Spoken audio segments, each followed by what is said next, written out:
Segunda Samuel, capítulo 1. Davi é informado da morte de Saul. Depois da batalha que resultou na morte de Saul, quando Davi já havia retornado da sua vitória sobre os amalequitas e fazia 2 dias que estava em Ziclag, ao terceiro dia chegou um homem que vinha do acampamento de junto de Saul. Tinha vestes rasgadas e a cabeça coberta de terra. Ao se aproximar de Davi, atirou-se por terra e se prostrou. Indagou-lhe Davi: "De onde vens?" E o homem respondeu: "Escapei com vida do acampamento de Israel." Diante do que Davi inquiriu: "Que aconteceu? Dize logo." E o fugitivo respondeu prontamente: "As tropas bateram em retirada do campo de batalha e muitos tombaram mortos. O próprio Saul e seu filho Jonatas também morreram." Então questionou Davi a pessoa que lhe trazia essas notícias: "Como sabes que Saul e seu filho Jonatas pereceram?" E o jovem lhe explicou: "Eu estava casualmente no monte de Gilboa e de repente encontrei Saul cambaleando, apoiado sobre sua própria lança. Os carros de guerra e os oficiais da cavalaria inimiga estavam a ponto de alcançá-lo.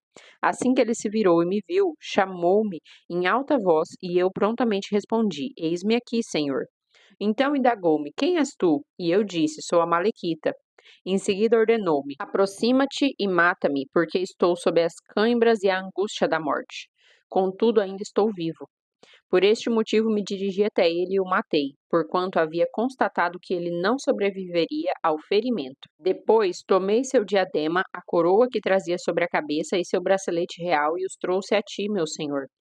Então Davi, naquele mesmo instante, rasgou as suas vestes, e os homens que estavam com ele fizeram o mesmo. E lamentaram grandemente, pranteando e jejuando até o fim da tarde, por Saul e por seu filho Jonatas, pelo exército do Senhor e pelo povo de Israel, porque muitos haviam tombado ao fio da espada inimiga. Depois, Davi perguntou mais ao jovem que lhe trouxera aquelas notícias: "De onde és tu?" E ele respondeu: "Eu sou filho de um estrangeiro residente, de um amalequita." Indagou-lhe ainda Davi: "Como não receaste levantar a tua mão contra o ungido de Yahvé para tirar-lhe a vida?" Então Davi chamou um de seus jovens serviçais e ordenou: "Aproxima-te e mata-o." O moço golpeou a Amalequita e ele morreu. Declarou-lhe Davi: "Que teu sangue caia sobre a tua cabeça, porque a tua boca testemunhou contra ti quando confessaste: 'Fui eu mesmo quem matou o ungido de Yahvé.'" Poesia fúnebre de Davi. Davi demonstrou seu pesar pela morte de Saul e seu filho Jonatas, entoando esta lamentação e ordenando que se ensinasse aos homens de Judá. É o hino do arco, que foi registrado no livro dos justos. O teu esplendor, ó Israel, desvaneceu e morreu sobre os teus montes.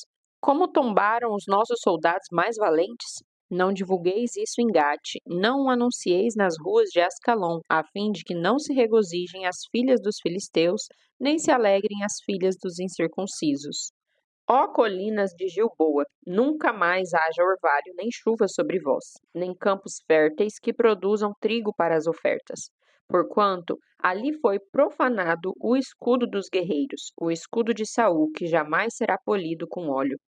O arco de Jonatas era mortal e nunca recuou do sangue dos feridos e da gordura dos poderosos. A espada de Saul jamais voltou vazia.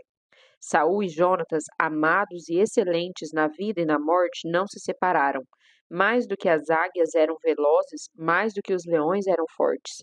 Filhas de Israel, chorai sobre Saul, que vos vestiu de escarlate e de linho fino, que adornou com ouro os vossos vestidos. Como caíram os heróis no meio do campo de batalha? Jonatas, a tua morte sobre os montes de Israel dilacerou meu coração.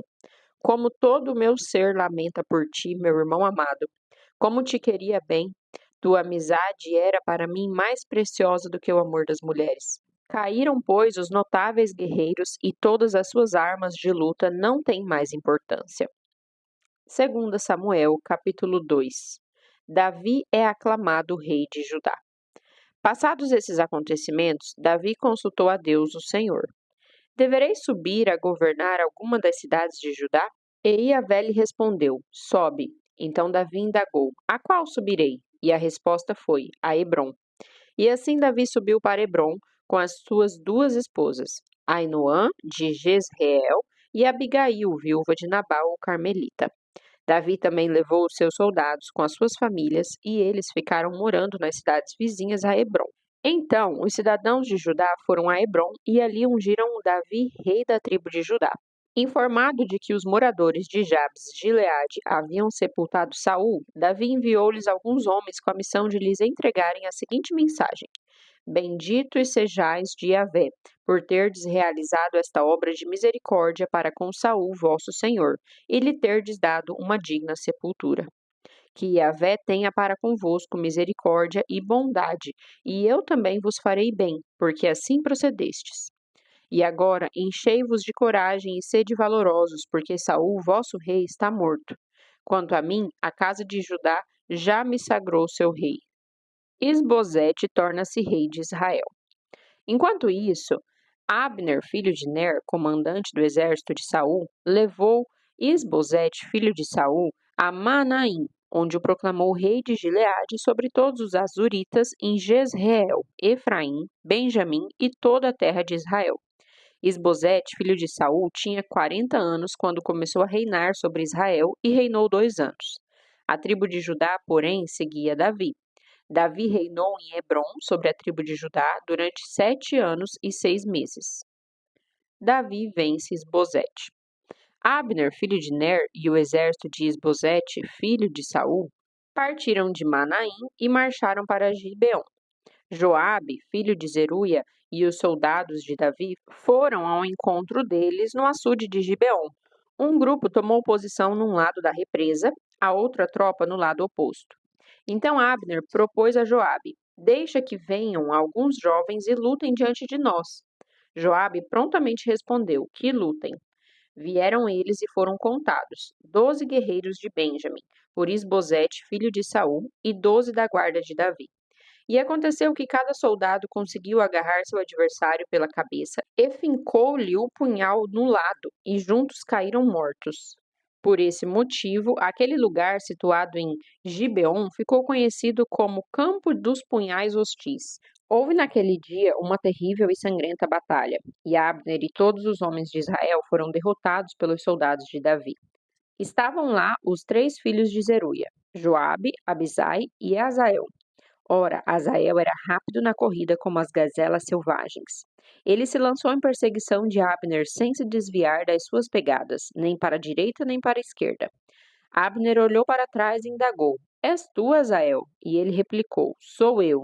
Então Abner recomendou-lhe: Vai para a direita ou para a esquerda, captura um dos meus soldados e aposta-te dos seus despojos. Mas Asael não quis abandonar seu objetivo de persegui-lo.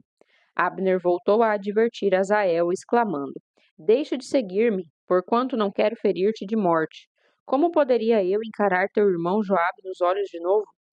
Como Asael se recusasse a afastar-se, Abner lhe desferiu um golpe com a sua lança que perfurou o estômago e a ponta saiu pelas costas. Asael caiu e morreu imediatamente ali mesmo. E todos que iam chegando ao lugar onde Asael caíra e morrera, ali se detinham. Então Joabe e Abisai perseguiram Abner. Ao final do dia, chegaram à colina de Amá, que está a leste da cidade de Gia, na estrada que vai para o deserto de Gibeon. Os soldados da tribo de Benjamim, seguindo Abner, se reuniram novamente, formando um só grupo, e ocuparam o alto de um morro. Então ouviu-se Abner gritando para Joabe: Continuarás com a tua espada a derramar sangue para sempre? Não sabes que isso só levará a mais amargura?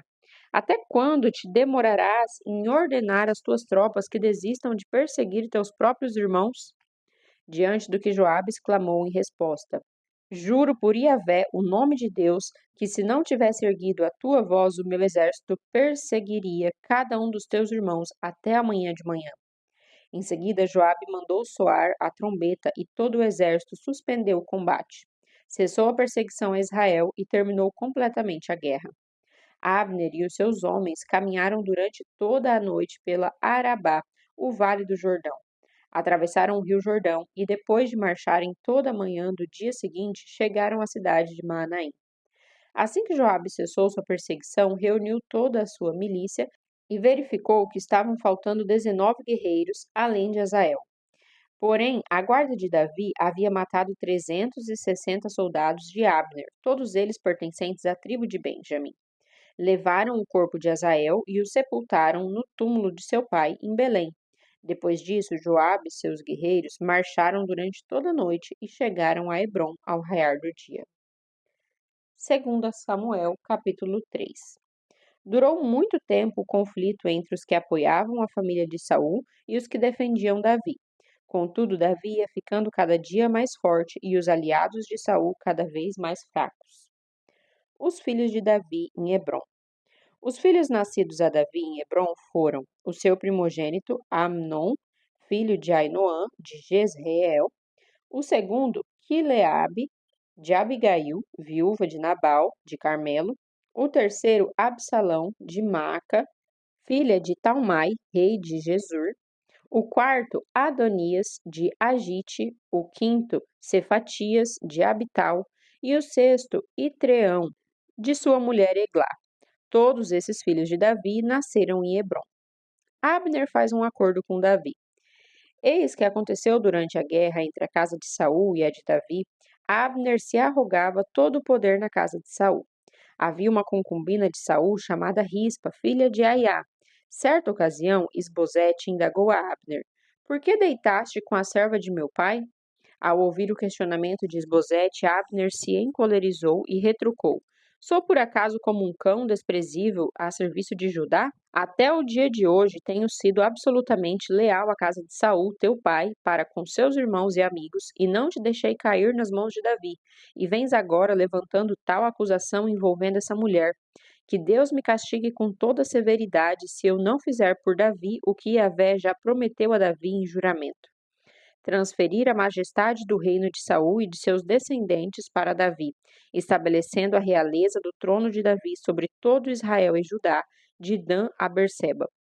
Mas Isbosete não respondeu uma palavra a Abner, porquanto tinha medo dele. Em seguida, Abner mandou mensageiros a Davi com essa proposta: "A quem pertence essa terra? Faze, pois, um acordo comigo, e eu te ajudarei a conquistar o apoio de todo Israel." Davi respondeu: "Assim seja.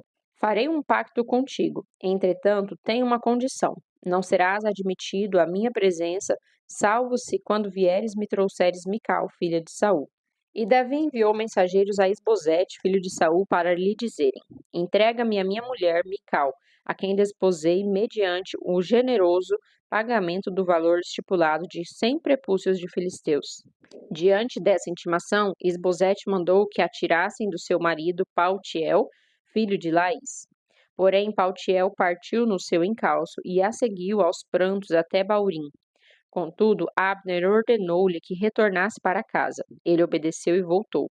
Entre mentes, Abner havia conversado com os anciãos de Israel e lhes tinha dito: "Faz já muito tempo que vós desejais ter a Davi como vosso rei. Proclamai-o, portanto, agora rei entre vós, porque Yahvé declarou a respeito de Davi: é por intermédio do meu servo Davi que livrarei o meu povo Israel das mãos dos filisteus e de todos os seus inimigos." Abner falou também com o povo da tribo de Benjamim e depois foi a Hebrom, a fim de explicar a Davi o que os anciãos de Benjamim e o povo de Israel tinham resolvido. Acompanhado de 20 homens, Abner chegou a Hebrom para conversar com Davi, e Davi ofereceu uma festa para recepcionar Abner e a sua comitiva. Então Abner declarou a Davi: "Permita que eu me vá e reúna todo Israel, meu senhor, para que celebrem um pacto contigo, ó rei, e reines sobre tudo o que desejares." Então Davi o despediu em paz e ele partiu tranquilo. Joabe vinga-se e mata Abner. Pouco tempo mais tarde, Joabe e os demais oficiais de Davi retornaram de um ataque rápido que haviam realizado, trazendo consigo grande despojo. Todavia, Abner não estava mais com Davi em Hebrom, porquanto este já o havia deixado ir embora em paz. Assim que Joabe chegou com todo o seu exército, contaram-lhe que Abner, filho de Ner, visitara o rei e que este o havia deixado seguir seu caminho tranquilamente. Então Joabe foi falar com o rei e lhe questionou: "Que fizeste? Abner esteve contigo e permitiste que ele partisse em paz? Tu conheces bem a pessoa de Abner, filho de Ner. Ele veio para te enganar, conhecer as tuas ideias, teus procedimentos. Veio a fim de saber tudo o que fazes e como ages." Então, saindo da presença de Davi, Joabe mandou mensageiros atrás de Abner, e eles o trouxeram de volta, desde o poço de Sira. Todavia, sem que Davi fosse informado dessa atitude. Quando Abner voltou a Hebrom, Joabe o chamou à parte, na porta da entrada, a fim de lhe falar em segredo, e ali mesmo o feriu de morte no estômago, e ele morreu por causa do sangue de Azael, irmão de Joabe. Assim que Davi ficou sabendo do ocorrido, exclamou: Eu e o meu reino somos para sempre diante de Yahvé, inocentes do sangue de Abner, filho de Ner. Que a culpa pelo sangue de Abner caia sobre a cabeça de Joabe e sobre toda a sua família. Que jamais deixe de haver na casa de Joabe quem sofra de corrimento, cânceres ou lepra, homens com graves deficiências físicas ou que caiam à espada, ou ainda que passem fome. Joabe e seu irmão Absai assassinaram Abner porque ele tinha matado o irmão deles, Azael, na batalha de Gibeon. Davi chora a morte de Abner. Então Davi determinou que Joabe e os seus soldados pranteassem por Abner e que, em sinal de lamentação, rasgassem as suas roupas e vestissem trajes de luto. E no sepultamento, o próprio rei Davi ia caminhando atrás do caixão. Sepultaram Abner em Hebrom, e o rei chorou em voz alta, junto da sepultura de Abner, e todo o povo o acompanhou em seu pranto. Então o rei compôs e declarou esse lamento por Abner. Precisava Abner falecer como morre um insensato? Não estavam amarradas as tuas mãos, os teus pés não estavam presos em grilhões, mas tombaste como caem os malfeitores. Então todo o povo chorou ainda mais por ele. Todo o povo veio chamar Davi para que se alimentasse enquanto ainda era dia. Contudo, Davi jurou: Que Deus me castigue com toda severidade, caso eu prove pão ou tome qualquer outro alimento antes do pôr do sol. Todo o povo ouviu essa declaração e apoiou a decisão de Davi. Tudo o que o rei fazia, o povo aprovava. Assim, naquele mesmo dia, todo o povo e todo Israel reconheceram que o rei não tivera qualquer participação no assassinato de Abner, filho de Ner. Então explicou o rei com os seus oficiais: Não compreendeis que hoje caiu em Israel um príncipe, um grande homem? Mesmo sendo rei ungido, hoje me sinto um monarca enfraquecido, e esses filhos de Zeruia estão mais fortes do que eu. Que Yahvé retribua ao malfeitor de acordo com as suas más atitudes.